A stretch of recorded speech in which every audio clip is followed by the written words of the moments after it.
ішетіндер және шай ішетіндер. Бұның шай ішетіндер мақта болған ғой, медицина шығарған, математика, астрология дейді. Қазір кофе ішетіндердің заманы болып кетті. Ана кішкентай Шотландия көрдіңдер қалай өздерінің тарихтарын жеткізеді. Мел Гибсонды Америкадан алдыртады да, неше саундтректермен күшті қылып бізге сатып жібереді да, Шотландияға барғың деп тұрады. Барсаң дым жоқ бұны. Мысалы, Көгөре деген мемлекет білесің ба? Білеміз ғой Көгөре. Жұмон ханзадан елі ғой, Хемасудың ұлы. Ана Йонтабаль деген керуеннің бастығы бар, Сосоно деген әдемі қызы бар. Жұмоңдан қосылады ғой сонда. Көрдің ба? Жаттап алған ғой тарихын. Көгөренің Жұмоң деген ішіндегі ханзада туралы Гуглда жазып қойып кәрістер. Александр Македонский, Шыңғыс хан сияқты болған деп. Мынандай кішкентай мемлекеттің тарихына арнап мыңдаған сериал түсіріпсіздер. Біз мына тарихқа, мына жерге бір серия түсіре алмаймыз ба не? Біз ана Көгөреден кембіз ба не? Мынандай жердің ұрпағы қазір мына жақта заводта жұмыс істеп жүр ғой. Мынандай devir мемлекеттің ұрпағы қазір ана жақта клубника теріп жүр ғой. Қазақтар қайдан шықсын? Қазақтар осы жерде. Жалпы әр дәуірде болады ғой мемлекеттер.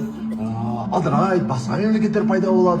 Сол осы дала жалпы бір күйзеліске ұшыраған кезде Керей мен Жәнібек, шамамен 40 жастағы жігіттер, менен 5 жас кіші, екеуі даланы біріктіреді ғой. Жалпы білесіңдер ме, көшпенділерде 52-дей ұлт бар. 52-дей ұлт бар. Ол жаңағы буряттар дейміз, жаңағы якуттар бар. Сол бәрі 52 бірікпейді, сонша 42-сі ғана бірігеді қазақ әлеміне. Солай қазақ одағы құрылады. 42 ұлттан құралған, рудан емес. Мысалға, Қыпшақтар татарлардан кем емес қой, татарларды біз ұлт дейміз ғой. Қыпшақ хандығы болған, Дешті Қыпшақ, сол Найман хандығы болған, олар ұйғырлардан немесе тувинстерден кем емес қой, олар ұлт топ саналады ғой.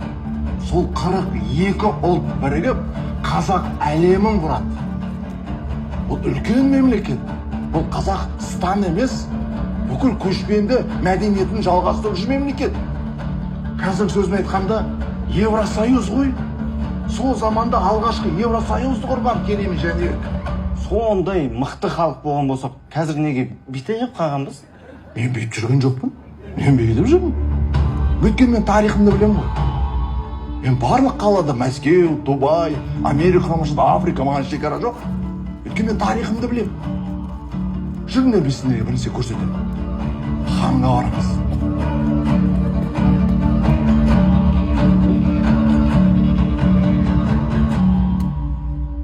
Сонымен 15 ғасырда көшпенділер дәуірі аяқталады. Неге? Неге аяқталады? Соны білу үшін менімен бірге жүріңіздер.